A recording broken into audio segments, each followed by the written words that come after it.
আহা কি আনন্দ আকাশে বাতাসে, শীতের কারণে স্কুল 1 মাস বন্ধ দিয়েছে রে। আহা কি আনন্দ আকাশে বাতাসে। ছোট্ট টিংটিং স্কুল বন্ধ দেওয়ার খুশিতে বাড়ির দিকে গান গেয়ে গেয়ে আসতে থাকে। ঠিক তখনই টিংটিং নিচে একটা কমলার গাছ দেখতে পায়। বাবা, কি সুন্দর গাছে কমলাগুলো পেকে আছে। 1 মাসই পর দিয়ে তো আর আসবো না। যাই, এই গাছ থেকে দুটো কমলা খেয়ে বাড়িতে যাই।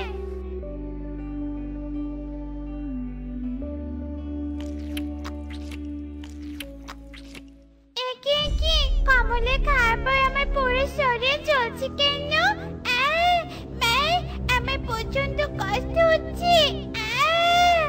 এ কথা বলতে বলতে টিংটিং কমলার গাছ থেকে ধপ করে মাটিতে পড়ে যায় আর যন্ত্রণায় ছটফট করতে করতে অজ্ঞান হয়ে যায়। অন্যদিকে ওগো, মেয়েটা এখনো স্কুল থেকে ফিরছে না কেন? আজ তো টিংটিং এর স্কুল তাড়াতাড়ি ছুটি দিবে। আমার যে বড্ড চিন্তা হচ্ছে গো। আহা টুনি, চিন্তা করছো কেন? স্কুল তাড়াতাড়ি ছুটি পেয়ে মেয়েটা বুঝি বন্ধুদের সাথে খেলতে গিয়েছে। দেখবে কিছুক্ষণ পরই চলে আসবে। না না, আমার মনটা কেমন কু ডাকছে। যাও না, বাইরে গিয়ে দেখো না মেয়েটা কোথায় কি করছে। তাড়াতাড়ি বাড়িতে নিয়ে এসো মেয়েটাকে। আচ্ছা ঠিক আছে টুনি, এত অস্থির হয়েও না তো। আমি বাইরে যাচ্ছি টিংটিংকে খুঁজতে। টিংটিং, ও টিংটিং, মারে আশেপাশে কি আছিস তুই? মা টিংটিং, টিংটিং। টোনা যখন আকাশে উড়ে উড়ে তার মেয়েকে খুঁজছিল, ঠিক তখনই টোনা দেখতে পায় একদল শিয়াল নিচে কাকে যেন ঘিরে রেখেছে। তা দেখে টোনা বলে ওঠে, শিয়ালগুলো এভাবে একদল হয়ে কি করছে ওখানে? দেখি তো গিয়ে, কোনো পাখির ছানা টানা আবার ধরে আনেনি তো? গিয়ে দেখি তো। হুস হুস হুস শিয়াল হুস হুস। টোনা চলে আসার শব্দ পেয়ে শিয়ালের দল পালিয়ে যায়। পালিয়ে যাওয়ার সাথে সাথে টোনা টিংটিংকে অজ্ঞান অবস্থায় পড়ে থাকতে দেখতে পেয়ে টিংটিং এর কাছে চলে আসে। কে কি? মা টিংটিং, তোর কি হয়েছে? এভাবে পড়ে আছিস কেন তুই? কথা বল মা, কথা বল, কি হয়েছে তোর? হায় হায় রে, আমার মেয়েটার কি হলো রে? কি করি এখন? হ্যাঁ হ্যাঁ, তাড়াতাড়ি মেয়েটাকে বাড়িতে নিয়ে যাওয়ার ব্যবস্থা করি। মা টিংটিং রে, ভালো মেয়েটা আমার স্কুলে গেল। কি এমন হলো যে মেয়েটা আমার রাস্তার মধ্যে অজ্ঞান হয়ে আছে? টোনা, ও টোনা, টিংটিং তো এখনো চোখ খুলছে না। যাও না টোনা, তাড়াতাড়ি একটা কবিরাজকে ডেকে নিয়ে এসো। টনির কথা শুনে টোনা তাড়াতাড়ি কবিরাজের কাছে বেরিয়ে পড়ে। আর কিছুক্ষণের মধ্যেই টোনা কবিরাজ উল্লু প্যাঁচাকে ডেকে নিয়ে আসে। উল্লু প্যাঁচা টিংটিংকে মাথা থেকে পা পর্যন্ত দেখে বলে, টিংটিং কেন অজ্ঞান হয়েছে আমি বুঝতে পারছি। টিংটিং এর শরীর থেকে কমলার ঘ্রাণ আসছে। তার মানে টিংটিং বনের মধ্যে যে বিষাক্ত কমলার গাছ আছে, সেই গাছ থেকে কমলা খেয়েছে। আর ওই কমলা যেই খায় সেই অজ্ঞান হয়ে যায়, আর কোনোদিন তার জ্ঞান ফেরে না। না, এ হতে পারে না। আমার হাসি খুশি মেয়েটা এমন নিস্তেজ হয়ে পড়ে থাকতে পারি না। কবিরাজ মশাই, দয়া করুন, এ অসহায় বাবা মাদের ওপর দয়া করুন। আপনি আপনার চিকিৎসা দিয়ে আমার মেয়েকে সুস্থ করে তুলুন। না না, আমি এর চিকিৎসা করতে পারবো না। ওই কমলা গাছের বিষ অনেক শক্তিশালী। বনের কোনো কবিরাজ টিংটিং এর জ্ঞান ফেরাতে পারবে না। তবে হ্যাঁ, টিংটিং এর বিষ কাটিয়ে জ্ঞান ফেরাতে পারবে মেঘবুড়ি। মেঘবুড়ি? কোথায় পাবো তাকে? আমি যাব তার কাছে। আমার মেয়ের প্রাণ ভিক্ষা চাইবো। মেঘবুড়ি থাকে মেঘের দেশে রঙিন পাতার ঘরে। সেই পারবে তোমাদের মেয়েকে সুস্থ করে দেওয়ার উপায় বলতে। দেখো, মেঘবুড়ির কাছে গিয়ে দেখো তোমাদের সাহায্য করে কিনা। এ কথা বলে উল্লু প্যাঁচা টোনাটুনির বাসা থেকে উড়ে চলে যায়। ওগো, তুমি আমার মেয়েকে দেখে রেখো। আমি যাব মেঘবুড়ির কাছে আমার মেয়েকে সুস্থ করার জন্য। যত দূর যেতে হবে তত দূর যাব। আমি চললাম, বিদায়। এই বলে টুনি বাড়ি থেকে বেরিয়ে যায় আর মেঘের দেশে যাওয়ার জন্য উঠতে থাকে। অবশেষে টুনি উঠতে উঠতে মেঘের দেশে পৌঁছে যায়। আমি তো মেঘের দেশে এসে গিয়েছি, কিন্তু কবিরাজ উল্লু প্যাঁচার কথা মতো মেঘবুড়ির রঙিন পাতার ঘর কোথায় আছে? চারদিকে তো শুধু সাদা সাদা রাশি রাশি মেঘ। কোথায় পাবো আমি রঙিন পাতার ঘরে বাস করা মেঘবুড়িকে? টুনি যখন হতাশ হয়ে চারদিকে তাকিয়ে দেখছিল, ঠিক তখনই হঠাৎ করে টুনির সামনে একটা মেঘের দরজা প্রকট হয়। এই ছোট পাখি টুনি, তুই এখানে কেন এসেছিস? মেঘের দরজা, আমি মেঘবুড়িকে খুঁজতে এসেছি। আমার মেয়ে প্রাণ সংকটে পড়েছে, মেঘবুড়ির সাহায্য প্রয়োজন। মেঘের দরজা, বলো না মেঘবুড়ি কোথায় আছে?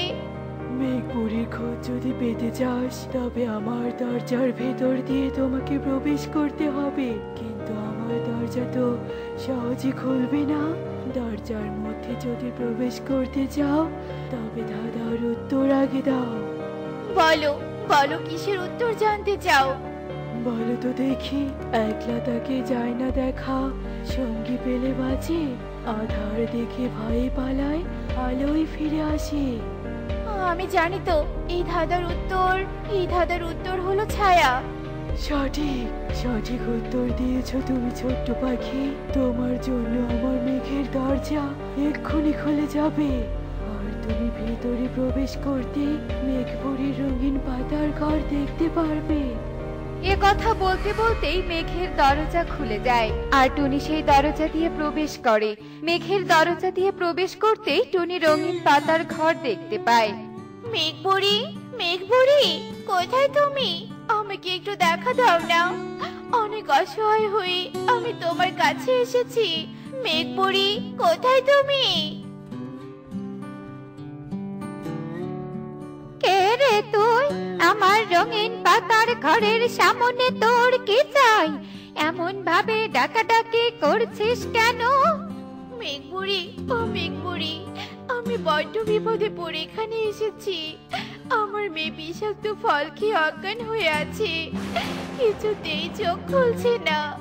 তুমি নাকি আমার মেয়েকে সাহায্য করতে পারবে? বলো না গো মেঘবুড়ি, আমার মেয়ে কি উপায়ে সুস্থ হবে? সবাইকে সবসময় আমি সাহায্য করি না, কিন্তু যেহেতু তোর ছোট্ট মেয়ের কথা বলছিস, সেহেতু আমি তোকে অবশ্যই উপায় বলে দিব। কারণ সব ছোট ছানারা আমার নাতি নাতনি। বলুন, কোথায় পাবো আমার মেয়েকে সুস্থ করার উপায়? শোন টুনি, তুই যে বনে থাকিস, সেই বনের উত্তর দিকে লাল জলের ঝর্ণা নদীর জলে একত্রিত হয়েছে। সেই লাল জলের ঝর্ণা জল আর নদীর যেখানে মিলিত হয়েছে, সেই জল তুলে নিয়ে গিয়ে যদি তোর মেয়ের শরীরে ছেটাতে পারিস, তবেই তোর মেয়ে একদম সুস্থ হয়ে উঠবে। যা যা, আর দেরি করিস না, এক্ষুনি বেরিয়ে পড়। ধন্যবাদ মেঘবুড়ি, অনেক ধন্যবাদ। টনি মেঘবুড়িকে ধন্যবাদ জানিয়ে মেঘের দেশ থেকে চলে যায়, আর তার নিজের বনে ফিরে আসে। আমি তো আমার বনে ফিরে এসেছি। এবার আমাকে বনের উত্তর দিকে যেতে হবে, লাল জলের ঝর্ণা আর নদীর খোঁজে বেরিয়ে পড়তে হবে। আরে ওই তো ঝর্ণার জল নদীতে মিলিত হচ্ছে। মেঘবুড়ির কথা মতো ঝর্ণার জল তো লাল। আমাকে আর দেরি করা চলবে না, এক্ষুনি ওই জল নিয়ে আমাকে বাড়ি যেতে হবে। এ কথা বলে টুনি একটা কচু পাতার পাত্র বানায়, আর সেই পাত্র নিয়ে যেমনি ঝর্ণার নদীর মিলিত জল নিতে যায়, অমনি সেখানে পদ্ম পাতায় ব্যাঙরাজা ভেসে ওঠে। খবরদার টুনি, আমার জলে হাত দিবি না। যে আমার ধাঁধার উত্তর দিতে পারবে, তাকে আমি এখান থেকে জল নিতে দেই। বলো বলো ব্যাঙরাজা, কি ধাঁধার উত্তর জানতে চাও তুমি? বল দেখি। মেঘের ডাকে জল ছেড়ে ডাঙায় উঠে পড়ে, মানুষ তার মাঠে পেলে নিয়ে যায় ঘরে। এই ধাঁধার উত্তর হবে কই মাছ। বাহ টুনি, তুই ধাঁধার উত্তর দিতে পেরেছিস। এবার এখান থেকে জল নিয়ে যেতে পারিস। ব্যাঙরাজার অনুমতি পেয়ে টুনি কচু পাতার পাত্রে জল নিয়ে চলে যায়। অন্যদিকে কি হলো? এখনো টুনি আসছে না কেন? টুনি, টুনি, তুমি কোথায়? মেয়ের এমন অবস্থা যে আর সহ্য করতে পারছি না আমি। টোনার এ কথা শেষ হতে না হতেই টুনি এসে হাজির হয়। ওগো, আমি এসে গেছি গো, আর আমাদের মেয়েকে বাঁচানোর উপায়ও নিয়ে এসেছি। সত্যি বলছো টুনি? তাহলে এক্ষুনি আমাদের মেয়েকে সুস্থ করে তোলো। টোনার কথা শুনে টুনি তাড়াতাড়ি কচু পাতার পাত্র থেকে জল নিয়ে টিং টিং এর পুরো শরীরে ছিটিয়ে দেয়। জল ছিটিয়ে দেওয়ার সাথে সাথেই টিং টিং চোখ খুলে বিছানায় উঠে বসে। আমাদের মেয়ে সুস্থ হয়ে উঠেছে। হ্যাঁ গো, দেখো গো দেখো, সুস্থ হয়েছে আমার মেয়ে। টিং টিং, তুই কেন রাস্তায় যে কোনো ফল দেখে খেতে গেলি? দেখ তোর কি অবস্থা হয়েছিল। আজ তুই সুস্থ না হয়ে যদি তোর কিছু একটা হয়ে যেত, তবে কি নিয়ে বাঁচতাম আমরা বল? আমি ভুল করেছি। রাস্তায় কোনো আকর্ষণীয় ফল পড়ে থাকলেও আর না জেনে শুনে খাবো না। তুমি আমাকে ক্ষমা করে দাও মা। আচ্ছা ঠিক আছে, এসব কথা এখন বাদ। টুনি, আমাদের মেয়ে সুস্থ হয়েছে, নতুন জীবন ফিরে পেয়েছে। চলো সব খারাপ স্মৃতি মুছে দিয়ে আমরা আনন্দ করি, বাইরে বনভোজন করতে যাই। অনেক মজা হবে। এরপর টোনা টুনি আর তার মেয়ে টিং টিং তিনজনই মহা আনন্দে বনভোজন করতে যায়। এমনই সব মজার মজার শিক্ষণীয় টুনি পাখির গল্প দেখতে আমাদের পাশেই থেকো। আর গল্পগুলো কেমন হচ্ছে তা কমেন্টে জানাতে ভুলো না কিন্তু। Bye bye.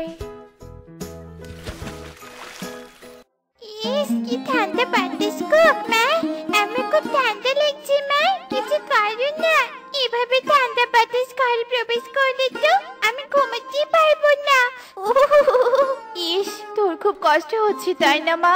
কিন্তু এই কনকনে ঠান্ডা বাতাস ঘরে ঢুকছে কোন দিক দিয়ে? এই রে, ঘরে চালা তো দেখছি ভেঙে পড়ে গেছে। সেদিন কত কষ্ট করে পাতার ঘরটা বানালাম, আর আজকে দেখ ঘরের চালাটা ভেঙে গেল। এখন কি হবে? আমার যে খুব শীত করছে। কাঁদিস না মা, এত রাতে যে চাইলেও আমি কিছু করতে পারবো না। আজকের রাতটা একটু কষ্ট কর, আমি কাল সকালেই একটা না একটা ব্যবস্থা করব। নে, এবার তোর ঠান্ডা একটু কমবে, ঘুমিয়ে পর দেখি এবার। টুনি এভাবেই তার ছানাকে ঘুম পাড়িয়ে রাখে।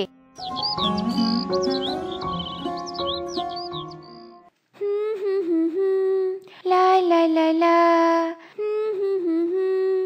লা লা লা লা। এই কে রে? কে কে আমার যজ্ঞে ব্যাঘাত ঘটালি? কার এত বড় সাহস? আয় পড়ি আয়, দাঁড়া, তোর জন্য আমার এত গভীর যজ্ঞটা নষ্ট হয়েছে। কিন্তু আমি কি করলাম? আমি তো শুধু এই পথ দিয়ে গুনগুন করতে করতে যাচ্ছিলাম। তোর এই গুনগুন শব্দ আমার কানে এসেছে, আর আমি মন্ত্র ভুলে গিয়েছি। তুই জানিস এই যজ্ঞটা করার জন্য আমি কত বছর অপেক্ষা করেছি, কিন্তু তুই আমার সবকিছু মাটি করে দিয়েছিস। তুমি শুধু শুধু আমাকে অপবাদ দিচ্ছ, আমি তো ইচ্ছে করে কিছু করিনি। খামোশ, আবার আমার মুখে মুখে তর্ক করছিস? আমি তোকে অভিশাপ দিলাম, আজ থেকে তুই সোনার পাখি হয়ে যাবি, আর সবাই তোকে দেখে লোভ করবে আর তোর পালক ছিঁড়ে নিতে চাইবে। হা হা হা হা হা। মা টুকি, তুই ঘরেই থাক, আমি একটু কাকুলি দিদির বাড়ি থেকে আসছি, দেখে আসি কাকুলি দিদির বাড়িতে কোনো কাজ পাই কিনা। কাজ পেলে তো ভালো, টাকা দিয়ে কাঠ এনে ঘরের চালা ঠিক করব। আচ্ছা ঠিক আছে মা, যাও, আমি কোথাও যাব না। আর তুমি তাড়াতাড়ি বাড়ি ফিরে এসো কেমন? এরপর টুনি কাজের সন্ধানে সোজা কাকুলিদের বাড়িতে চলে যায়, আর সেখানে গিয়ে দেখতে পায় যে সুখী আগে থেকে কাকুলির বাড়িতে কাজ করছে। কাকুলি দিদি, ও কাকুলি দিদি, তোমার কাছে একটু দরকার এলাম গো। তোমার বাড়িতে কি কোনো কাজ আছে? থাকলে বলো না, করে দেই। আসলে আমার টাকার খুব দরকার। না রে, আর কোনো কাজ নেই। দেখছিস তো সুখী কাজ করছে, ওই আজ থেকে আমার বাড়ি সব কাজ করবে। কি রে টুনি, এখনো দাঁড়িয়ে আছিস যে? কাকুলি দিদি বললো তো কোনো কাজ নেই এ বাড়িতে। যা, চলে যা। আর একটু সকালে এলেই আমার বদলে তুই কাজটা পেয়ে যেতি। এবারও মনে হচ্ছে পাতা দিয়ে ঘরে চালাটা ঠিক করতে হবে। যাওয়ার পথে কিছু পাতা নিয়ে বাড়িতে যাই। এরপর টুনি বাড়ি যাওয়ার সময় বন থেকে কিছু পাতা নিয়ে যায়, আর বাড়ি পৌঁছে দেখে যে টুকি বাহিরে দাঁড়িয়ে আছে। আরে মা টুকি, তুই এভাবে বাইরে দাঁড়িয়ে কেন? ঘরে না একটা পাখি চোখে পড়েছে হুট করে, দেখতে কি অদ্ভুত, সবার থেকে একদম আলাদা। আমার তো দেখেই ভালো লেগেছে। ওই যে ঘরে ঢুকেছে আর বের হওয়ার নামে নেই জানো। সে কি রে মা, তুই ভয় পাস না, আমি তো চলে এসেছি। চল আগে গিয়ে দেখি যে আমাদের ভাঙা ঘরে কে ঢুকলো। কে কে কে ঘরের ভিতরে? বেরিয়ে এসো, সামনে এসে বলছি, নয়তো। আরে আমি কি দেখছি, সোনার পাখি, তাও আবার চলতে ফিরতে পারে। না না, আমি কোনো স্বপ্ন দেখছি না তো। দয়া করে আমার কোনো ক্ষতি করো না, আমি এক্ষুনি এখান থেকে চলে যাচ্ছি। দাঁড়াও, কোথায় যাবে তুমি শুনি? আর তুমি এত ভয় পেয়ে আছো কেন? কি হয়েছে বলো? আর তোমাকে দেখে তো মনে হচ্ছে না তুমি কোনো সাধারণ পাখি। কি বলবো তোমায়, আসলে এই বনের তান্ত্রিক আমাকে অভিশাপ দিয়েছে, আর আমি একটা পরী। ওই তান্ত্রিক আমাকে এমন বানিয়ে দিয়েছে। আর আমি যখন বনের গভীরে এসেছিলাম তখন। আরে এ তো দেখছি সোনার পাখি, একে বাজারে বিক্রি করলে তো আমি কোটিপতি হয়ে যাব। এই সোনার পাখি দাঁড়া, আরে যাবি আমার সাথে? না, আমি তোমার সাথে যাব কেন? আমি কোথাও যাব না, তুমি সরে যাও আমার পথ থেকে। তোর মতো সোনার পাখিকে রেখে চলে যাব? এত বোকা আমি না, তোকে তো আমি নিয়ে গিয়ে খাঁচায় বন্দি করব। ময়ূরীর এমন কথা শুনে সোনার পাখি ভয় পেয়ে পালাতে থাকে। আর আমি কোনো উপায় না পেয়ে তোমাদের ঘরে লুকিয়ে পড়ি, আর এতে তোমার ছানা আমাকে দেখে ভয় পেয়ে যায়। টুনি, এ তো দেখছি তোমার মহা বিপদ। তাই এখন তুমি তোমার পরিরূপ কিভাবে ফেরত আনবে, জানো কি কিছু? হ্যাঁ টুনি, ওই তান্ত্রিক বলেছিল যে আমাকে পরিরূপ ফেরত পেতে হলে রূপার স্রোতের নদীতে গা ভেজাতে হবে, কিন্তু আমি যে জানি না সেই রূপার স্রোতের নদী কোথায়। ইস রে, তোমাকে দেখে অবশ্য আমার কোনো লোভ হয়নি, কিন্তু তোমার কথা শুনে আমার খুব কষ্ট হচ্ছে। তুমি একদম চিন্তা করো না সোনার পাখি, আমি তোমাকে সাহায্য করব তোমার পরিরূপ ফেরত পেতে। কিন্তু কিভাবে? আমরা যে কেউই সেই পথ চিনি না টুনি। তা নিয়ে তুমি একদম ভেবো না, এটা নিশ্চয়ই বুড়িমা বলতে পারবে। তাই আমাদের বুড়িমার কাছে যেতে হবে। আর মা টুকি, তুই ঘরে থাকিস, আমি সন্ধ্যার আগে ফিরে আসবো। এ কথা বলে টুনি সোনার পাখিকে নিয়ে বুড়িমার কাছে চলে যায় আর বুড়িমাকে সব কথা খুলে বলে।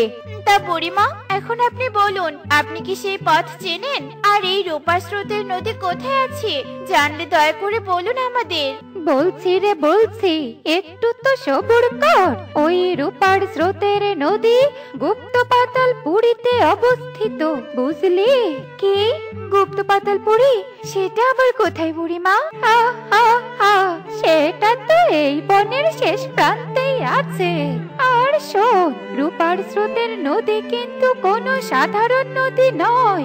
এটা যেমন খারাপকে ভালো করে, তেমন ভালোকে খারাপও করে, বুঝলি? আচ্ছা ঠিক আছে বুড়িমা, বুঝতে পেরেছি। এখন আমরা গেলাম। আর আপনাকে অসংখ্য ধন্যবাদ বুড়িমা, আমাদের সন্ধানটা দেওয়ার জন্য। এরপর টুনি সোনার পাখিকে নিয়ে গুপ্ত পাতালপুরীর উদ্দেশ্যে রওনা দেয়। আর তারা যেতে থাকলে ময়ূরী তাদের দেখে ফেলে। আরে আরে, এটা তো দেখছি সেই সোনার পাখিটা, কিন্তু টুনির সাথে কোথায় যাচ্ছে? বিষয়টা দেখতে হচ্ছে তো।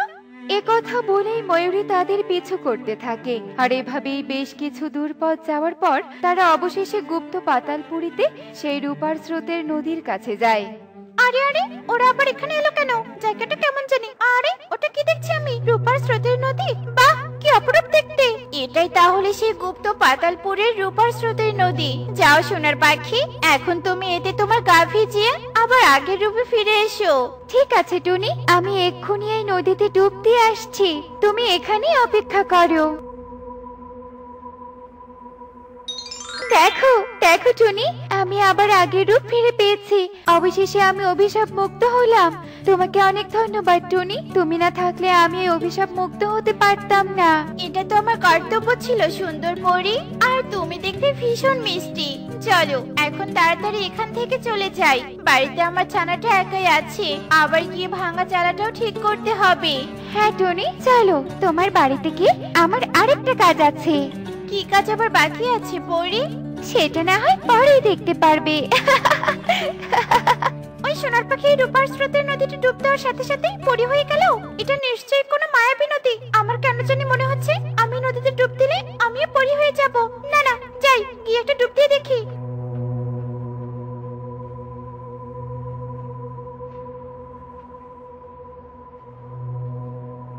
একে আমার তো কোনো পরিবর্তনই হলো না। না না, আরেকটু ডুব দিয়ে দেখি তো। আরে আমার তো দেখছি কিছুই হচ্ছে না। আরে কি, আমার শরীরে তো ব্যথা করছে কেন? আর আমার এত সুন্দর পালকগুলো তো দেখছি মাটিতে পড়ে যাচ্ছে। না না, এ হতে পারে না। আমার এই নদীতে ডুব দেওয়াটাই ভুল হয়েছে।